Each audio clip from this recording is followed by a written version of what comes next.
Tubashimira ko mutajya muhema gutega amatwi ibiganiro by'amateka tubasangiza. Iyo tugarukaho ni igitekerezo cy'uko umugore witwaga Nyiransibura yanyaye Ikivu, bityo akaba inkomoko y'icyo kiyaga kinini u Rwanda rufite. Iby'iki gitekerezo cy'inkomoko y'ikiyaga cya Kivu tubisanga mu gitabo cya Padiri Pages cyitwa Un royaume amite au centre de l'Afrique, cyanditswe mu mwaka wa 1933. Akaba yaracyanditse mu mwaka wa 1933. Pages avuga ko umwami Ndahiro wa kabiri Cyamatare yari yaranyaze umunyagano witwaga Nyiransibura wakomokaga mu Bushi mu gihugu cy'Ubunyabungu. Ibitekerezo byinshi bivuga kuri uwo mugore bikaba bigaragaza ko Nyiransibura yari mwene Muriro. Ibwami Nyiransibura akaba yarashinzwe ibijyanye n'isuku. Umunsi umwe rero ngo umwami Ndahiro wa kabiri Cyamatare yakoranyije inama y'abatware be biga ku migendekere n'imitegekere y'ingoma ye, ngo muri aka kanya baza kumva urusaku. Ngo bari bibagiye ko aho bakoreraga inama Nyiransibura yari hafi aho arimo gukubura. Ako kanya rero ngo Serwakira yaraje maze isanze ibintu abari aho barakangarana. Icyo gihe rero ngo nibwo yitwaga Kavuna ka Ndahiro yahise arahirira kuzihorera Nyiransibura, bavuga ko ari we wari wateye iyo Serwakira. Icyo gihe ngo bamwe mu batware bavuze ko yari akwiye gupfa, abandi bavuga ko yari akwiye kugira icyakorwa kugira ngo bakize ingoma iyo myako ya Nyiransibura. Bose ariko ntago babyumvise kimwe. Ngo yitwaga Mpande ya Rusanga yakanye ko Nyiransibura atarakwiye kwicwa. Uwo Mpande ya Rusanga bamwe bavuga ko yitwaga Mpande ya Rusanga ngo yarasangwa ari umupfumu w'ibwami. Icyo gihe yatanze ibisobanuro agaragaza ko urusaku bari bumvise ari ubukonikoni bwari bwatejwe na Nyiransibura yaroze igihugu, ndetse ngo bikaba byari n'impamvu yo gusenyuka kw'ingoma ya Ndahiro wa kabiri Cyamatare. Mpande ya Rusanga uwo nguwo yagaragaje ko akwiye gupfa, umwami Ndahiro wa kabiri Cyamatare aramucecekesha. Nyuma y'impaka zaje gukurikiraho nibwo baje kwemeza ko Nyiransibura yarakwiye gucibwa mu gihugu, bamuha umuntu wagomba kubirangiza mu ibanga rikomeye. Uwo Mpande ya Rusanga rero nibwo yagize ati, kugira ngo twirinde amahano yagwirira igihugu cyacu ni ngombwa ko duciye umunyagano mu gihugu tukamusubiza mu gihugu cye. Icyo gihe ngo yababwiye ko bagomba kumuha umugabo wo kumuherekeza akamuba hafi, nyuma yaho yazabyara umwana wa mbere, wa mugabo akiba ingobyi y'uwo mwana agahunga akajyana iyo ngobyi mu Bugesera ahigwaga mu Kibamba, bityo ingoma y'u Rwanda ikabirunamuwe. Abatware bemeye inama z'uwo mupfumu witwaga Mpande, ndetse n'umwami Ndahiro wa kabiri Cyamatare arabashyigikira. Biremezwa, Nyiransibura asubizwa iwabo, bamuha umugabo bajyana ngo amucungire hafi. Bageze mu Kinyaga mu majyepfo y'uburengerazuba bw'u Rwanda, bakirwa n'umuhinza waho aba ari nawe urongora Nyiransibura. Uwo mugabo ngo yashatse gushimisha Nyiransibura maze amwubakira urugo rwiyubashye mu kibaya Kigali cyo mu Kinyaga ahagana mu burengerazuba. Washize iminsi mike Nyiransibura arabyara. Mu gihe ariko yabyaraga ngo isuha yaramenetse maze amazi yuzura muri icyo kibaya, Ikivu kivuka gityo. Ngo icyo gihe ahantu hari hubatse urugo rw'uwo mupfumu n'umuhinza basigaye hagati y'amazi habikirwa. Mu mitekerereze y'Abanyarwanda bakaba bagaragaza ko Nyiransibura yamaze kubyara bakaza kumushagara ngo barebe uruhinja.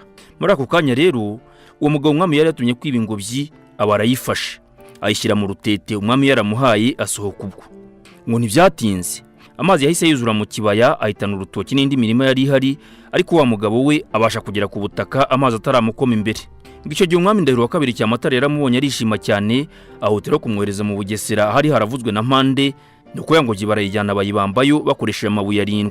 Nyiransibura rero yaje kumenya ko umugaragu yari yarahawe yacitse, ndetse anamenya ko yanamwibye ingobyi, maze aravuga ati, nzi impamvu umugaragu wanjye yahunze, nyamara ntiyarazi ikibyihishe inyuma. Umwana Nyiransibura yabyaye bamuhaye izina rya Nsibura. Nsibura akura abana na se na nyina, hashira imyaka myinshi indi irataha. Uwo muhubyi abenshi bavuga ko yari n'umupfumu witwaga Mpande, yaje gusaza mu gihe umuhungu we yarashinzwe kuragira inka za se. Umunsi umwe rero ngo Nsibura yaje kubwira nyina ati, mawe, umunsi umwe nzarwanya Ndahiro. Nuko nyina aramubaza ati, ni gute uzashobora kurwanya umwami w'u Rwanda mwana wanjye kandi naso byaramunaniye? Uratekereza ko uri umunyamahirwe kumurusha, cyangwa urumva uri umurwanyi karundura? Nuko Nsibura aramubwira ati, nzagerageza. Nyiransibura rero ntiyabashije gucubya amashagaga y'umuhungu we. Uwo Nsibura wamenyekanye cyane nka Nsibura Nyibunga waje ku mwami w'Ubunyabungo, niwe waje kugaba ibitero ku Rwanda ku ngoma ya Ndahiro wa kabiri Cyamatare. Icyo gihe u Rwanda rwibasirwa n'igitero cya Nsibura Nyibunga, yari umwami w'Ubunyabungo. Uwo mwami ngo yahereye ku magi u Rwanda rwari rurimo y'ibikomangoma byo kwa Yuhi Gahima byarimo kurwanira ingoma. Nibwo yaje kwivugana umwami w'u Rwanda Ndahiro wa kabiri Cyamatare, maze anyaga ingoma y'ingabe y'u Rwanda yitwaga Rwoga. Iryo zina rya Ndahiro byaje no gutuma rikurwa mu mazina y'ubwami bw'u Rwanda, kubera iryo shyano ry'urupfu rwapfakaje u Rwanda rukanyagwa ingabe yarwo Rwoga rukirenza imyaka 11 muri ako kangaratete. Ngo rero Nsibura Nyibunga umuhungu wa Nyiransibura wanyaye Ikivu. Si ibyo gusa, hahise hacibwa n'iteka ko nta mwami w'u Rwanda uzongera kwika iryo zina rya Ndahiro, kubera ko Abanyabungo bamunyaze ingoma ngabe Rwoga ikazimira burundu. Abo akaba ari naho havuye umuhango wakoreshwaga mu bwiro bw'u Rwanda witwaga gukura Gicurasi.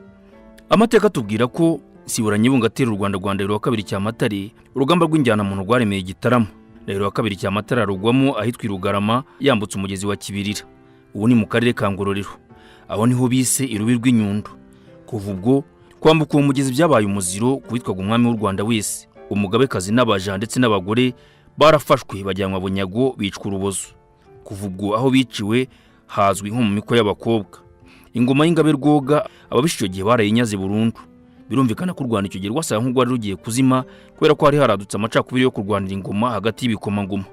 Ayo ni yaje gutuma abantu basigara bacura imiborogo, amapfa aracana, ibintu biradogera, bikavuga ko n'inka muri icyo gihe zitongeye kubyara n'inkuko ntiziturage. Dusubiye ruguru rero kubijyanye n'uburyo Nyirasibura ari wanyaye Ikivu, twabwira ko ubwo yabyaraga Gisoya yaramenetse maze amazi yuzura muri icyo kibaya, Ikivu kivuka gityo.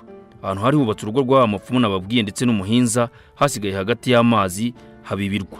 Nibiriya birwa mubona birimo ikirwa cy'Ijwi, Iwawa, Nkombo ndetse n'utundi turwa kwinshi turi mu Kivu.